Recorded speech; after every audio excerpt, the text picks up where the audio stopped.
Double up, yeah. 3 or 4 times, I ain't telling no lies, I just run it up. Never let a hard time humble us. The last time we dropped the podcast, like 3 weeks ago. Yeah. 2 weeks ago. Right. Well, last time we recorded was 2 weeks ago. Right. So a few things happened in between then and now. Yeah. For one, sick, for one, I got surgery. I was recovering from surgery. Yeah. And what was your issue? With me, I had the flu. Caught the flu, yup. Yeah. That shit just... So if I sound funny, that's why I'm getting over it. Still getting over it, though. Just recovering. But we gotta still get y'all content, though, so, yeah. Right. You know, and he's still recovering, too, though, so. Yeah, I'm recovering from my surgery. Yeah. For those who don't know, I went down to the DR and got a tummy tuck. and got abs implanted. I ain't playing this summer. Watch how I come out looking. Wow, yeah. Yeah, but no. Hell yeah, though. That shit was crazy. I went into surgery.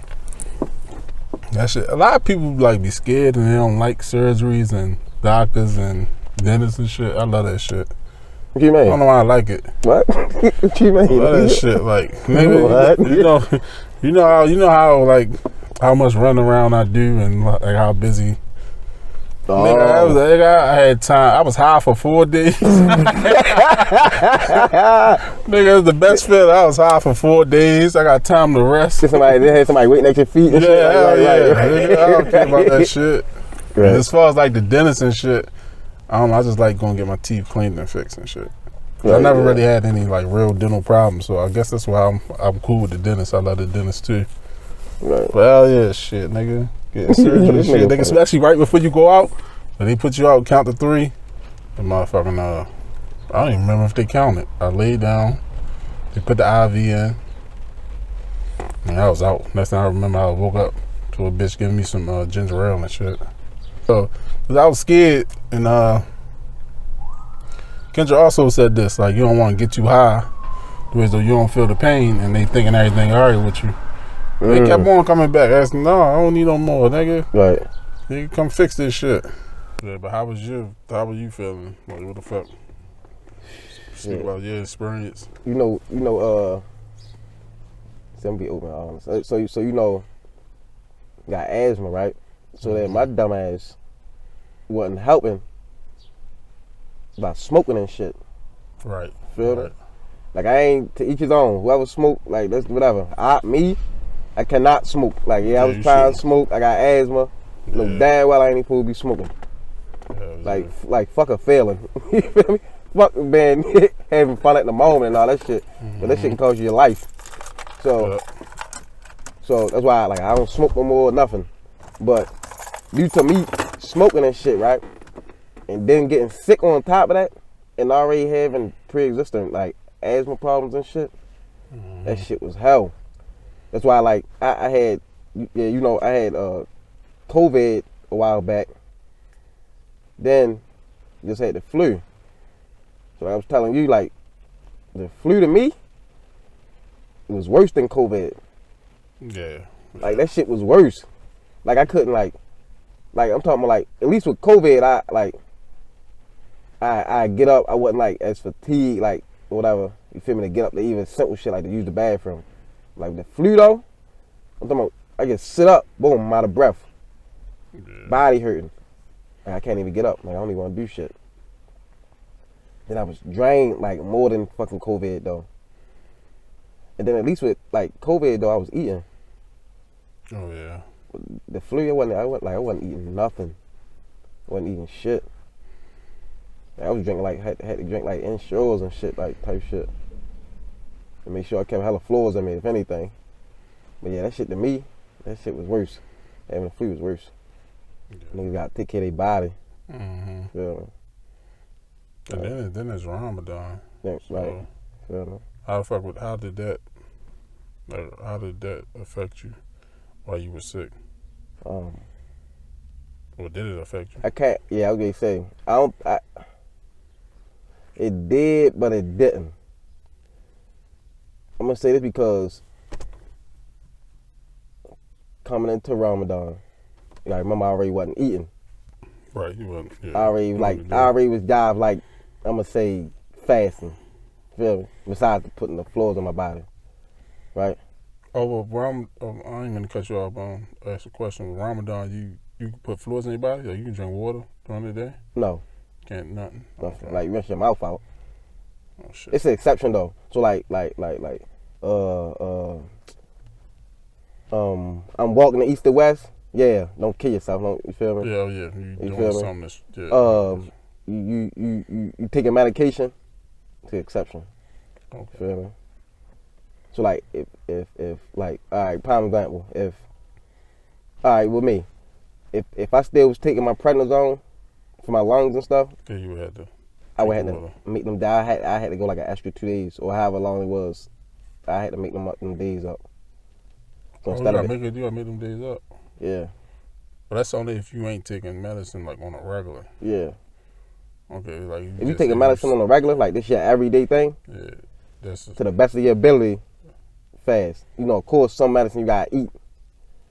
So like wait till you eat to take it. Yeah, feel me? So or even like if you got a one-time medicine that you take every day, try your best like to get up in the morning and eat in the morning and take that medicine. Right before for the break of dawn. Yeah, you feel me? And put like a lot of floors on top of it.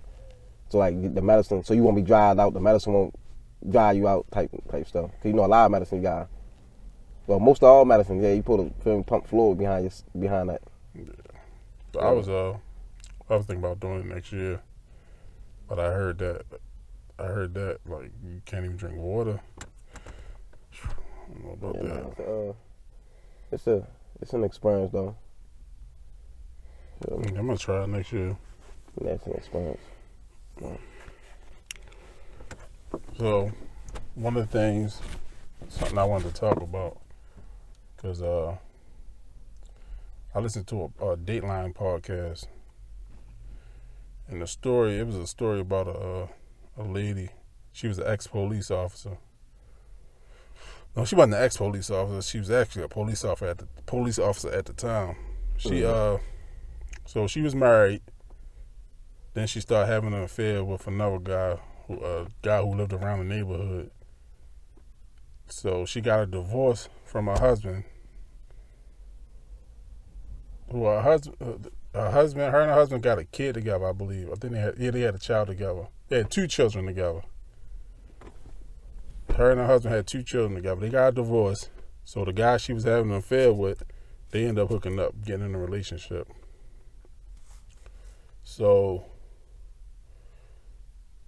through the divorce and custody battle, the lady wanted to kill her husband. Not only did she want to kill her husband, she wanted to kill her new boyfriend's daughter. He has a daughter by somebody else. She wanted to kill her too. So in a relationship, while her and the boyfriend was in a relationship, the lady and the boyfriend's daughter were constantly get into it, would argue and all that shit, and she wanted the man attention all to herself. She ain't like that he had a daughter and that he had someone else he had to take care of. Right. So she was already going through a custody battle with her husband. So she wanted to hire a hitman to kill her husband. And she brought all of this. She brought all of this to the boyfriend's attention. Like, yeah, she told him to go out and find the hitman. Gave him the money and everything. Told him to go find the hitman. So she said, yeah, I want you to find the hitman to kill my husband. But also, not only my husband, I want you to find a hitman to kill your daughter. Right. So she was bold enough to tell that man, like, not only do I want my husband out the picture, I want your daughter out the picture. Right. So I brought this up to say, like, we got, like, starting off in any relationship, you gotta have boundaries. Cause my thing is, what, like he had to have let a lot of shit fly. He must have had no boundaries in the beginning for her to even feel comfortable to even come to him and say, I want you to kill your daughter. Like, I I said that I just try to understand, like, how could you even bring that to someone? Like, I want you to kill your daughter. Now, he didn't end up killing her. He ended up snitching on her. It was a whole fake fucking the ex-husband didn't get killed either, because the nigga went to the FBI and told them, and they set the whole shit up like they killed the husband and the daughter. Right. So neither one of them got killed. So I'm glad he did wise up and like, nah, we ain't doing this shit. I'm gonna go tell the police. I'm gonna go tell the FBI and get the locked up. I'm glad he did wise up and do that. But my thing is, like, we gotta have boundaries, because he didn't have any boundaries in the beginning, and because he didn't have any boundaries, she felt comfortable enough to come to him and say, let's kill your daughter. Cause ain't no fucking way. Right. I could never find myself coming to someone like, yeah, we're gonna kill your daughter. We're gonna kill him. What the fuck? But, like, who the fuck in their right mind would even go for some shit like that? Like, so that's what I'm saying. He didn't set boundaries in the beginning, and like, we're all guilty of that. Like, I know I'm guilty of it. Like, sometimes, well, I'm learning now because I'm older. But in past situations, certain boundaries I didn't set. Like, for example, in my situation, like you just start dealing with someone and they don't want you to follow certain people, or they don't want you to like certain things. They don't want you to do certain shit that you know that, like, it's not really a big deal, in that you know that that you don't want to do. So I didn't set boundaries in the beginning, so I would unfollow certain motherfuckers. I would not like certain shit. And when you don't set boundaries, certain people will they'll take advantage of that. Right. Like, they'll see how far they can take it, because you hadn't set little boundaries. They'll start with the little shit, then they just graduate to bigger shit. So that's why you should set boundaries in the beginning. Right. All that, don't follow this person. Nah, we're not doing that. So just, like, cut all that shit out in the beginning. What was your thoughts on it? So what about, talking. So what about, right? What about, what about, all right. You come in the beginning, you set the, I mean, some stuff gets a no-go though, like, real talk. Like that, shouldn't nobody even feel that comfortable, first of all. I'm gonna say that. Yeah, that's coming to you talking about what? Yeah, like what? Kill your daughter. Even I'm gonna say something like this, right? Like, even if like people be doing this though, even with the killing other parents, like, you not about to convince me like you about to kill my parents because they get on my nerves and I be talking shit about them. Right? Yeah. You feel me? But I'm gonna say, all right, on the flip side, like, or another perspective of it, right? What you say about the ones who, all right, yeah, we gonna set these boundaries, right? But then next thing you know, I'm head and over heels over you. Like that 4-letter word, love. Mm-hmm. So is that being a person being dumb for love, or just being like naive or something? It could be both. Because in the beginning, I'm gonna set these boundaries like, nah, because I really don't know you like that. We really getting to know each other. No, I ain't going for that. No, this not happening. This is a no-go. All right, but then now as time progresses though, you see we feel like we really falling in love. So then certain stuff that I wouldn't accept from anybody else, or I wouldn't accept it from you in the beginning, now I'm letting it slide. Yeah. So do you think, like, all right, stay on topic as far as that situation, because that's a real life situation. Do you think that she played, at the end she didn't though, but do you think she played that love against him?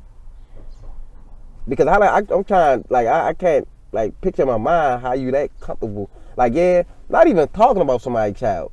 That's one. But then they go to the extreme and say, we gonna kill her too? Because she felt comfortable because he didn't set the boundaries in the beginning. Because she would, like I said, like they do little things to see what they can get away with, and it just get bigger and bigger and bigger. Right. So what she was doing in the beginning, she was, oh, I don't want your child around, or He's accepting when he it. moved, when he moved in with her, oh, Right. she can't come with you. She gotta move somewhere else. Right. So he had to lie to He her, was like, lying, yeah, right. he had to lie, like, oh yeah, she moved way out of town. She Right. in another town, like we in the same state, but she in another town. So it's little shit like her saying that and shit, like her fussing with a child and not, yeah. So it's the little shit he didn't set boundaries on. All right. So now, what about him? Like, stating, was it love? Because you recall, he stated, "Oh no, I guess was brushing on the rug because she was on pain medication." So that's I'm being naive. Because if I walk up to him and say that don't know him from a can of paint, say, yo, look, I'm gonna kill your daughter. He liable, you feel me, Will Smith me. You feel me? But then now, because it's her though, I gotta justify it. I gotta make sense of this foolishness. So it's the love. Oh yeah, I would say love. I would say I would say it's love. Yeah, and he justified it because he know the shit sounded fucking crazy in his fucking mind. Right. Like he knew it was a red flag. He just chose to ignore it. Like she might be on, but it might be the pain medicine speaking. But what about when she wasn't high? When she was telling you to not be around your daughter and your daughter ain't moving here, move your daughter across town and shit. So you seen the whole sting though at the end when he was like, yeah, he was like he like, yeah, damn. She like, what? He like, yeah, man, he killed her or whatever, right? I'm paraphrasing. He like, yeah, he killed her. He just sent me a picture and she went off. You know what I said? He said, why the fuck would he do? Are you fucking dumb? For those who don't know, it was like I said, he set her up. Yo. So after the police came to her house to notify her that her husband was killed, they whole time he was recording. The boyfriend was setting her up. He was recording. Right. So it's a lot to this fucking story, but I just wanted to get to that, like the boundary shit. But right. he was recording, and like a couple minutes after the police left, the fake hitman sent the text message saying that, oh yeah, what sent her, was it a picture of the body or something? Picture of the daughter, like, he pulled that hit her or something like that. Yeah. And he was like, she's like, why the fuck would he do that? Right. She don't know that they track messages and cell phone towers and all that. Yeah. But yeah, she ended up getting fucking locked up. She didn't get locked up for long, did she? It was like 2 years or some shit. That shit crazy. So how you think that's real life though? That's a real story. But so with our personal issues or others out there, how you think that can be applied as far as like the setting of boundaries? We had to first look at like what they're asking you to do. First look at what they're asking you to do. Mm-hmm. Is it reasonable? 1, 2, you have to, how do you feel about it? If that's not something you want to do, don't do it. Period. Don't do it. Right. Like if it's like not a crazy, and if it's not a crazy ask, like if she's not asking nothing crazy, you can do it if you want to, but you just gotta set boundaries. Is that the start of it though? Let motherfuckers know what you're not tolerating, and because like I said, like I'm not gonna put this on women. I can only say women because like that's what I deal with. I don't know if men do this, but women just, they ask little shit in the beginning and it just keep constantly graduating to bigger things. Because they say, oh, I got them to stop doing this. So they're going to keep trying their hand. All right, so let me use that situation like you said, right? Because I'm pretty sure I was going out there, I was then been in that predicament that you said, like, you'll be with a situation, right? And they'd be like, stop, unfollow them. Don't follow them, right? All right. The person who that's being said to, we can set the boundaries and be like, You're not about to be that controlling. Now to make you feel comfortable, you can off the head. You can have my password or something like that. But I'm not unfollowing nobody. No, I just name something. Oh, just yeah. I just name something off the top of the head to make a person feel comfortable, like to why you don't want me following somebody, right? So now, what if you? But that's the thing, though. Now, what if you be like, all right, cool. I'm gonna bend, but I ain't gonna break. So, like, where the difference coming at though, as far as setting boundaries and bending and not breaking? Because Double up, yeah. 3 or 4 times, I ain't telling no lies, I just run it up. Never let a hard time humble us.